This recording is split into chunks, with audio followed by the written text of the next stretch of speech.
네, 마켓 플러스 시간입니다. 시장의 안목을 키우는 시간인데요. 이거 제가 굉장히 좋아하는 분 오늘 또 나오셨어요. 유동원 유한타증권 글로벌 자산배분 본부장.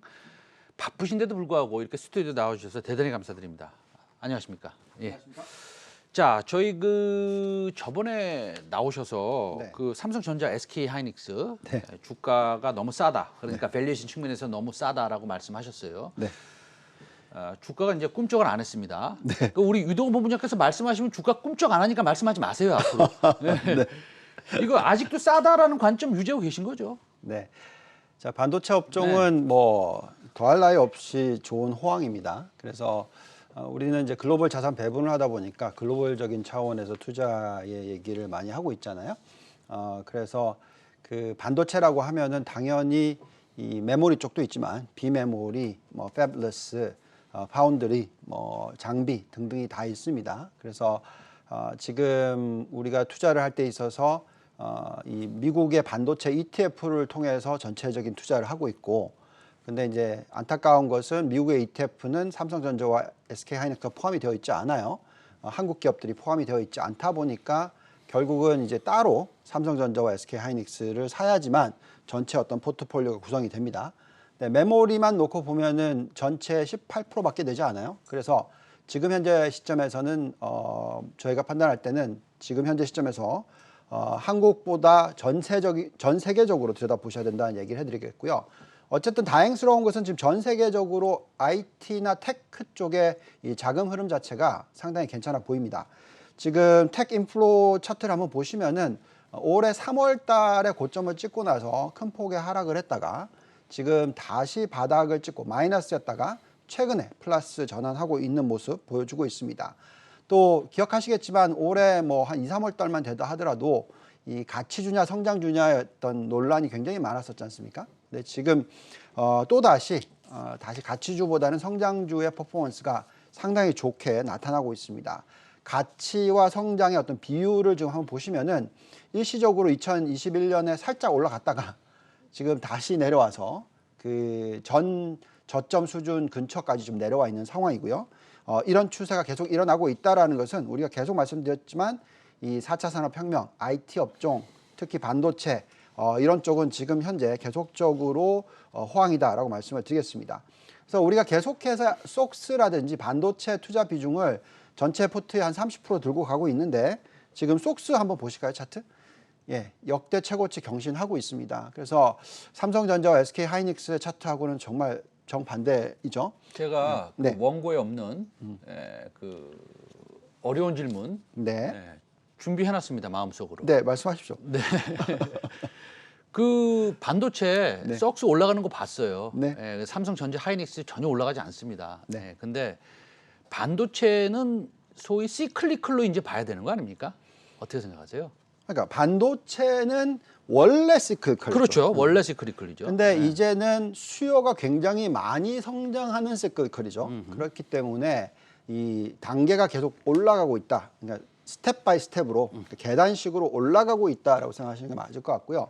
그러니까 어떻게 얘기해 드리냐면 과거의 반도체 업종이 적절한 ROE 평균이 뭐 과거에는 예를 들어서 10%에서 20% 사이였다면 이제는 30%에서 40% 사이다. 뭐 이런 식으로 어떤 실적 자체가 워낙 수요가 강하기 때문에 그렇다고 말씀을 드리겠고, 지금 뭐 메모리 쪽이 안 좋은 이유는 내년도에 꺾인다. 뭐 이런 얘기잖아요. 네. 왜냐하면 공급이 많이 늘어나니까. 근데 우리가 판단하기에는 공급이 늘어나는 만큼 수요는 더 계속 늘어날 것 같다. 그렇다라는 것은 그만큼 이 사이클 자체가 굉장히 짧아졌고 또 상방향 하는 사이클이다라고 말씀을 드리겠습니다. 그래서 우리가 지금 반도체 업종 전체적으로 이 20개 정도를 뽑아가지고 우리가 포트를 만들어요. 근데 여기 보시면은 지금 1위가 퀄컴이고 네. 4위가 하이닉스가 올라오고요. 또 원익 IPS도 한 14위, 16위로 삼성전자, 19위로 테스 올라옵니다. 그래서 한국 반도체 회사들이 다 제외됐다 이게 아니고요. 20개 중에서 저렇게 4개 정도는 올라오고, 물론 상당히 많은 회사들이 지금 미국에 상장돼 있고 미국의 대표적인 기업들이 많습니다만, 또 대만도 많습니다만 괜찮다라고 생각하고 있습니다. 8월 전략을 좀 여쭤보고 싶은데, 네. 제가 좀 가끔씩 좀 싫어하는 얘기가 있어요. 네. 지수는 안 좋은데 올라갈 건 올라가더라. 물론 뭐 주식시장이 종목이 1,000개가 넘는데 올라갈 건 올라가죠. 네. 그래서 참 그렇게 뭐 우리가 어떤 올라갈 수 있는 종목에만 집중을 해서 사면 얼마나 좋겠어요. 그런데 말입니다. 우리 본부장님도 아마 동의를 하실 수도 있는데 7월 달에는 정말 올라가는 거는 많이 올라갔습니다. 네. 네. 그럼 8월 달에도 좀 올라가는 거가 조금 덜 올라가는 거와 차별화가 좀 크게 나는 시장이기 때문에 어떤 특정 섹터에 집중하면 되겠습니까? 아니면 포트폴리오를 이렇게 좀 넓게 짜봐야 되겠습니까? 어떻게 생각하세요? 그러니까 지금 투자자가 누구냐에 따라서 틀리죠. 네. 네. 만약에 주린이시다. 네, 주린이시다. 네. 그러면 당연히 지금 말씀한 것 중에서 네네. 두 번째죠. 네네. 포트를 만들어서 네. 계속 뭔가를 쫓아다니다가는 네네. 수익률이 안 만들어지는 거죠. 그렇죠. 예. 수수료만 나가겠죠. 그렇죠. 네. 그래서 포트폴리오를 잘 구성을 해서 어떤 비중 이렇게 딱 만들어 놓고 물론 어느 쪽이 빠지고 어느 쪽이 올라갔을 때 네네. 좀 약간 소외감을 느끼실 수는 있으나 우리는 어쨌든 지금 장기 투자를 하자는 거잖아요. 네네. 주린이 분들의 입장에서. 네. 근데 또 시청자분들 중에서 굉장히 뭐 단타 위주의 투자를 잘 하시는 분들, 트레이딩을 잘 하시는 분들도 있겠죠. 그렇죠. 예. 프로 트레이더들이 예, 있습니다. 특히 예. 환경 쪽에는 네. 많이 계시겠죠. 네. 그런 분들은 뭐 자신 있다고 하시니까 네. 저는 자신이 별로 없어요. 솔직히 말씀드리면. 네네. 네, 그래서 그런 쪽으로 투자를 하시는 것도 뭐 수익성만 올릴 수 있다면 크게 나쁜 것 같지는 않습니다만 정말 하지 말아야 되는 것은 네. 내 자신이 주린이인데 내가 트레이더인 것처럼 생각하시면 안 된다라는 말씀을 드리겠고 8월달 섹터 골라주시면 어디가 좀 우리가 집중을 조금 다른 데보다 더 하면 좋겠습니까? 한국으로 놓고 봤을 때. 한국이죠. 그렇죠. 네. 글쎄요. 뭐 제가 한국을 참 보기 어렵다고 말씀을 드리는데 어쨌든 지금 말씀드린 대로 상대적인 괴리가 많이 벌어진 업종은 전형적으로 반도체라고 저는 생각하고 있습니다. 또 그래서, 반도체시네요. 네, 어쩔 네. 수 없습니다. 왜냐하면 지금 속스와 이 SMH는 계속 올라갔는데 우리나라는 지금 고점 대비해서 반도체 업종이 거의 20% 조정을 받았어요. 그렇게 보는 이유들은 뭐 다른 쪽의 업종에 지금 자금이 많이 흘러 들어갔고 또 공매도가 시작이 되면서 실질적으로 이런 큰 종목들을 공매도를 해서 자금을 만들어내고 이런 현상이 일어났습니다. 자, 근데 또 그렇다고 해서 우리가 지금 가치주라고 얘기하는 원자재라든지 산업재 이런 쪽에 투자를 전혀 하지 말아야 된다 이런 얘기는 아닙니다. 우리가 지금 글로벌 포트폴리오를 짤 때도 지금 좀 올려주시면 네. 하반기 투자 전략에 있어서 IT, 에너지, 바이오 이런 쪽이 대표적인 성장주들이고요. 네. 그 다음에 이제 원자재, 중간재, 산업재나 소비재 이런 것들이 이제 대표적인 가치주입니다. 네네. 그래서 가치주 비중을 일정 부분 가져가야 된다라는 얘기를 해드리는데 그 이유는 한번 보시면은 지금 원자재 인덱스, 블룸버그 원자재 인덱스 보시면은 2011년 고점 수준까지 올라와 있고요. 또 과거 CRB 인덱스로 놓고 보더라도 지금 밴드에 거의 꼭지에 와 있고 향후 더 올라갈 거라고 예상을 하고 있어요. 네, 요 전전 화면 한번 보여주세요. 예, 굉장히 요거는 우리가 외우고 가야 될 것 같습니다. 우리 유동원 본부장님이 가져오신 거, 예, 요거요. 네. 보면은 IT 30%, 네. 예, 신재생에너지 20%, 바이오헬스케어 20%면 성장주가 70이고 가치주가 30입니다. 맞습니다. 7대 3으로 딱 나누라 이 말씀이시죠? 네, 그렇죠. 알겠습니다. 계속 그렇게 말씀을 근데 드리고 저 중에서도 요즘에 조금 관심 있는 섹터를 제가 한번 여쭤보고 싶어요. 신재생에너지. 이 업종에 대한 투자 아이디어 분명히 있으실 것 같은데 네.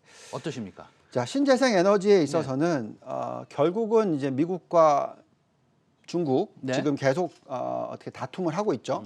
여기에 이제 유럽 쪽도 굉장히 경쟁력이 있습니다. 근데 우리나라도 어느 정도 경쟁력이 있다고는 얘기했는데 아무래도 이제 태양광 같은 경우에는 이 생산 단가가 굉장히 우리는 높을 수밖에 없죠. 네. 예, 중국이 훨씬 더 쌉니다. 그래서 네. 어떤 경쟁력이 좀 어려운 부분이 있지만 네.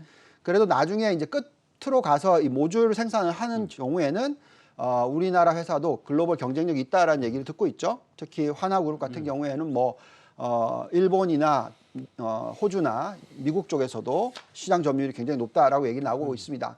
근데 어쨌든 전체적인 포트폴리오를 구성을 할 때는 결국은 이 시장 사이즈가 큰 국가의 대표적인 기업들을 사야 됩니다. 자, 그래서 뭐 당연히 중국에 있는 대표적인 기업들이 좋다고 우리는 생각하고 있고요. 미국도 최근에 계속 경쟁을 하면서 빠르게 올라오고 있어서 관련된 종목들을 들여다보실 필요가 있다라고 말씀을 드리고 있습니다. 네. 제가 오늘 있었던 사건, 이벤트 가지고 뭐 큰 사건은 아닙니다. 그렇지만 네. 그거 가지고 한번 여쭤볼게요. 그 중국 PMI가 별로 안 좋게 나왔잖아요. 네. 그 다음에 그 인플레이션 관련해서 중국의 10년물 국채 금리가 또 많이 하락을 그동안 좀 많이 했습니다, 사실은. 네. 근데 우리 본부장께서는 예전에도 뭐 인플레이션이 좀 있는 게 낫다, 없는 네. 것보다 뭐 어쩌면 좀 당연한 말씀인지도 모르겠지만 그렇게 말씀을 하셨고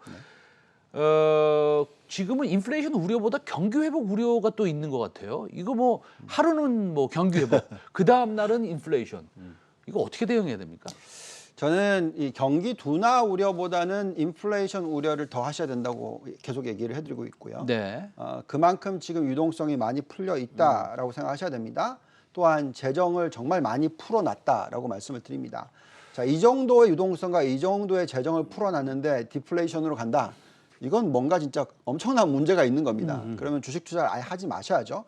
그래서 제가 볼 땐 그런 상황이 아니고요. 네네. 그래서 인플레이션은 계속 지금 상존한다라는 말씀을 드리겠고, 만약에 인플레이션이 디플레이션으로 변한다 이렇게 된다면 사실 주식 투자는 하기 어렵죠. 왜냐하면 자산 가치가 계속 떨어지는 것이 디플레이션인데 그럴 때는 주식 투자라는 것 자체가 상당히 힘들어진다라는 얘기를 해드립니다. 또 우리가 지금 잠깐 아까 말씀하셨는데 중국 네. 얘기를 하셨는데 네네. 중국의 금리가 떨어지고 있다라는 부분을 생각해 보시면 네. 그것은 결국은 유동성이 굉장히 풍부하다는 얘기입니다.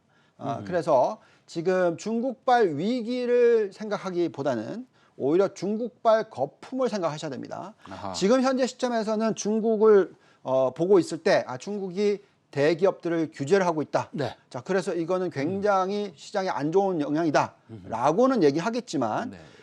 실질적으로 자세히 들여다보면은 유동성을 많이 풀고 있고 또 규제 부분에 있어서는 어떤 특정한 기업을 잡는 법이고 또 어떤 특정한 산업을 잡고 있는 부분이지 전체적으로 경쟁력을 떨어뜨리는 방법을 당장 쓸 것 같지는 않습니다.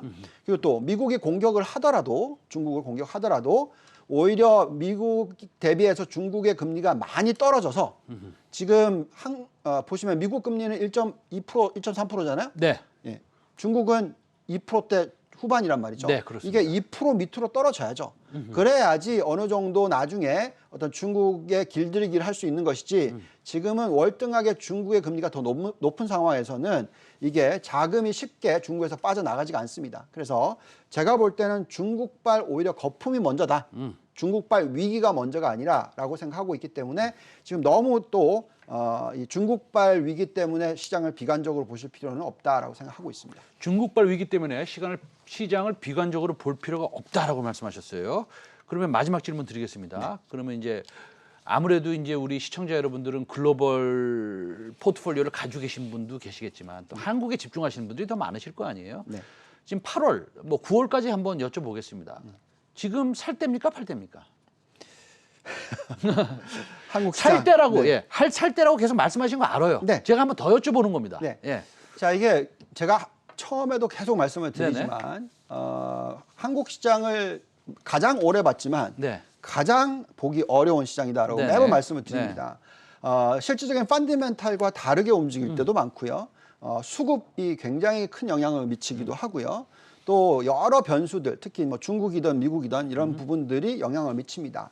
그런데 어쨌든 기본적인 큰 흐름에 있어서의 주식시장은 네. 지금 미국 증시는 9월 초까지는 계속 사야 될 때다. 네. 그리고 미국 9월 시장. 초쯤 네. 되면은 조금 보통 미국이 쉬어갑니다. 네. 9월, 10월 정도까지는 좀 쉬고요. 네. 그 다음에 또 다시 상승하는 주기. 근데 지금 그만큼 펀더멘털이 좋습니다. 네. 근데 나중에 한국을 정말 팔아야 될 때다. 네. 라고 얘기할 때는 언제냐? 네.